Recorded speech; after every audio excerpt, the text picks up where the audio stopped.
दोस्तों, आरएसएस की 3 दिवसीय बैठक की शुरुआत हो गई है और इसी बैठक के साथ बेचैनी बढ़ गई है गुजरात वाली जोड़ी की। क्योंकि असली मुद्दा केवल यह नहीं है कि उपराष्ट्रपति के चुनाव में क्या होने जा रहा है, उसके साथ साथ यह भी है कि क्या अमित शाह का इस्तीफा तो नहीं हो जाएगा। क्योंकि उनसे सारे जितने भी मुद्दों पर उन्हें आगे किया जा रहा था, उनसे कहा फ्रंट फुट पर नहीं बैक फुट पर रहिए और सारी जिम्मेदारी नरेंद्र मोदी ने उनके हाथ से ले ली है। यह इशारा क्या वाकई आरएसएस की तरफ से दिया गया था, यह आपको दिखाने जा रहा हूं। लेकिन इन सब के बीच आज आपको दिखाऊंगा, जब आरएसएस की मीटिंग शुरू होने वाली थी उससे ठीक पहले मोदी शाह गुट के विरोधी एक बड़े नेता ने मुलाकात कर ली मोहन भागवत से। यह मोहन भागवत से मुलाकात की चर्चाएं बहुत तेज रफ्तार से फैली, जिसने वाकई मोदी शाह को थोड़ा और बेचैन किया है। अब मसला सिर्फ प्रधानमंत्री पद का नहीं है, राष्ट्रीय अध्यक्ष पद पर 7 सितंबर के बाद मोहर लगने जा रही है। यानी एक तरफ उपराष्ट्रपति पद का चुनाव, उसके बाद फैसला, तो वहीं दूसरी तरफ राष्ट्रीय अध्यक्ष के पद का ऐलान, और तो और क्या वाकई कैबिनेट मिनिस्टर का इस्तीफा होने जा रहा है। नमस्कार, मैं हूं प्रज्वल गौतम और आप देख रहे हैं टाइम्स एक्सप्रेस। यह मैंने पहले ही बता दिया था, 5 से 7 तारीख के यानी 5, 6, 7 3 दिन यह बैठक होने जा रही है आरएसएस की। और यह बैठक उस दौर की बात हो रही है जब 3 तारीख को अमित शाह ने एक बैठक बुलाई थी। अब देखिए तीनों बैठकें देखिए कैसी है। 3 तारीख को अमित शाह बैठक बुलाते हैं, आरएसएस तुरंत ऐलान करता है 5, 6, 7 3 दिवसीय हमारी बैठक होगी। 7 तारीख को जैसे ही उसका समापन होगा वैसे ही नरेंद्र मोदी साहब आगे आ जाते हैं। वो कहते हैं कि भाई 8 तारीख को डिनर डिप्लोमेसी है, सबको आना पड़ेगा, जितने भी हमारे सांसद हैं। ये अचानक से आरएसएस की बैठक के फौरन बाद क्यों हो रहा है, ये तो आपको दिखाऊंगा ही। लेकिन सबसे पहले शुरुआत करूंगा उस नेता की बात से जिसने जाकर मुलाकात कर ली मोहन भागवत से। देखिए, पहले खबर आई वसुंधरा राजे सिंधिया। ये कितना अच्छा समन्वय इन लोगों का है आपस में, आप लोग तो जानते ही हैं। तो जाकर वसुंधरा राजे सिंधिया ने मुलाकात की। तो हिंदुस्तान की खबर है, वसुंधरा राजे और मोहन भागवत के बीच 20 मिनट की मुलाकात से अटकलों की बाढ़ लगने लग गई। दरअसल ये आपको पता ही है कि वसुंधरा राजे सिंधिया और मोदी शाह के बीच संबंध कितने मधुर हैं। जब राजस्थान में चुनाव हुए और चुनाव के बाद ये तय होना था कौन बनेगा मुख्यमंत्री, ये हर कोई जानता था कि वसुंधरा राजे सिंधिया सबसे आगे चल रही थी। ये भी हर कोई जानता था कि अगर चेहरा बदलना है तो ये हिम्मत मोदी और शाह में नहीं है कि जाकर कह दिया जाए वसुंधरा राजे सिंधिया से कि लीजिए आप नहीं है मुख्यमंत्री। इसलिए खास तौर पर राजनाथ सिंह को भेजा गया था। राजनाथ सिंह दौड़े दौड़े पहुंचे थे। वो वीडियो भी निकल कर आई थी जिसमें राजनाथ सिंह ने चुपके से पर्ची पकड़ाई थी वसुंधरा राजे सिंधिया को, और जैसे ही उस पर्ची को खोला था वसुंधरा राजे सिंधिया अवाक रह गई थी। चेहरा देखने लायक था। तो उस दिन को वो भूलती नहीं है।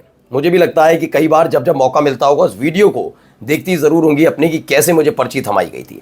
तो पर्ची वाला मुख्यमंत्री राजस्थान को दे तो दिया, लेकिन पिछले 2 बरस से ये देखने को मिल रहा है, 1.5 बरस तो हो गया।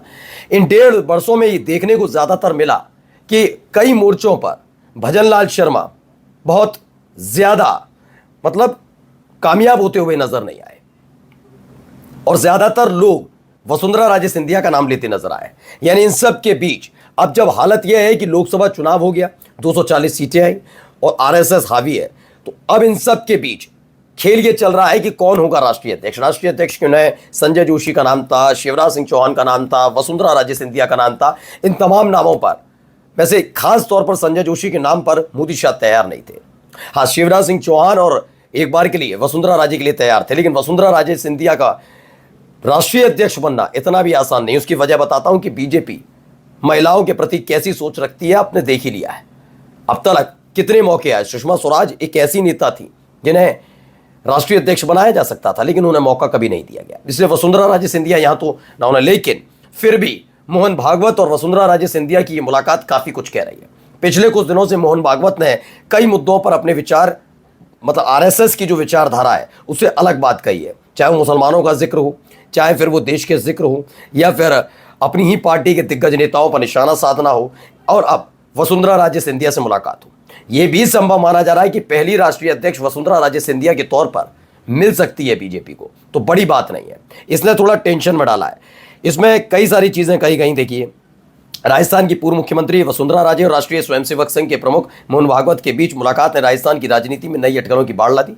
बंद दरवाजे के पीछे राजे और भागवत की मुलाकात गुरुवार को जोधपुर में हुई। दोनों के बीच करीब 20 मिनट तक बातचीत हुई है। ये 20 मिनट की बातचीत ने थोड़ा टेंशन में डाला है जोड़ी को। देखिए, खबर भी निकल कर आई। अब राजस्थान से जो खबर है, जोधपुर में वसुंधरा राजे का दौरा, मोहन भागवत समेत संघ के शीर्ष पदाधिकारियों से अहम मुलाकात कर ली। लेकिन ये तो तय माना जा रहा है कि वसुंधरा जो आरएसएस है वही ये सारी चीजें तय कर रहा है। एक डील की खबर बार बार बीच में आ रही है। डील ये है कि कैसे भी करके बीजेपी के उन सांसदों को मनाया जाए जिन्होंने मोदी शाह की फजीयत करा दी थी कॉन्स्टिट्यूशनल क्लब के चुनाव में, उनको मनाकर अपने साथ उपराष्ट्रपति पद के चुनाव में लाया जाए। यानी ये सब कुछ आरएसएस का किया धरा था। इसके एवज में यह भी माना जा रहा है कि अगर ये किया जाता है तो एक बड़ी कुर्बानी भी देनी होगी। वो कुर्बानी किसी भी कैबिनेट मंत्री की हो सकती है। एक बड़े कैबिनेट मंत्री की कुर्सी जाने की खबर निकल कर आ रही है और उसकी कुर्सी जाने का मतलब आप समझ लीजिए, यकीन मानकर चलिए, सबसे बड़ा सेटबैक मोदी को होगा। जी हाँ, बिल्कुल सही सोच रहे हैं। जो नाम आपके जहन में वही नाम है, वहीं सारा जाके कहानी अटक रही है। आरएसएस की तरफ से एक क्लियर संदेश है। क्लियर संदेश ये है कि ये जोड़ी वाला खेल अब नहीं चलेगा। ये इसी वजह से गुटबाजी ज्यादा तेज हुई है। तो सबसे पहले ये जोड़ी वाला खेल खत्म कीजिए। मैं ये नहीं कह रहा कि आप राजनीति में मत रहिए, लेकिन राजनीति का मतलब सरकार में रहना नहीं हो सकता। इसलिए आपको आना है तो पार्टी में आइए, संगठन में ज्वाइन कीजिए, संगठन और पार्टी ज्वाइन करके उसका हिस्सा बने रहिए।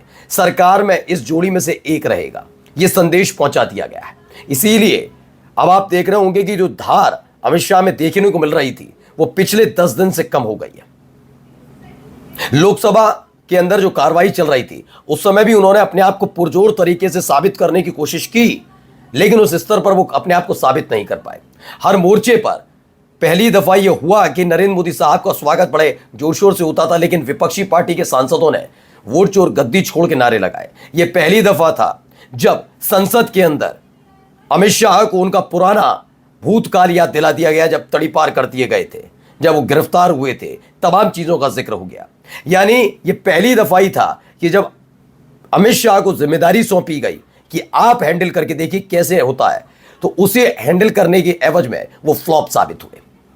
और अब इस मौके को छोड़ना हाथ से कोई और नहीं बल्कि आरएसएस नहीं चाहता। अच्छा, कई लोग सोचते हैं नरेंद्र मोदी से आरएसएस की बिगड़ी हुई है, तो आप गलत है। यहां खेल मोदी वर्सेस आरएसएस नहीं है सीधा, यहां दरअसल सारा खेल शाह वर्सेस आरएसएस है। यह समझ लीजिए, मोदी चूंकि आरएसएस से जुड़े रहे हैं इसलिए मोदी के प्रति आरएसएस के मन में कुछ ऐसा इतनी कड़वाहट नहीं है, लेकिन चूंकि अमित शाह जिस तरह की राजनीति करते हैं, न केवल आरएसएस, न केवल उनके सहयोगी, न केवल विपक्ष, बल्कि बीजेपी के अपने सांसद भी अमित शाह की उस कार्यशैली से संतुष्ट नजर नहीं आते और इसी ने बड़ा गुट बना दिया। आज भी कहता हूं, अगर नरेंद्र मोदी अपने दम पर अगर राजनीति करते और शाह उनके साथ ना होते तो चीजें ही अलग होती। हो सकता था सीटें और कम होती, बहुत सारी चीजें होती, लेकिन अमित शाह की उस रणनीतियों ने कितना डेंट बीजेपी को पहुंचाया है यह साफ नजर आता है। देखिए एक खबर और दिखा देता हूं, जागरण की खबर है। जोधपुर में संघ की बैठक, आज से 32 संगठन के 320 प्रतिनिधि इसमें शामिल होंगे। माना जा रहा है कि इसमें जेपी नड्डा समेत कई लोगों को बुलाया गया है, लेकिन उस मुलाकात से पहले अगर वसुंधरा राजे सिंधिया से मुलाकात हो रही है यानी कुछ बड़ा होने जा रहा है। फिर मैं कहता हूं, याद रखिएगा मेरी बात, इस महीने के आखिर तक एक विकेट तो गिरेगा। नमस्कार।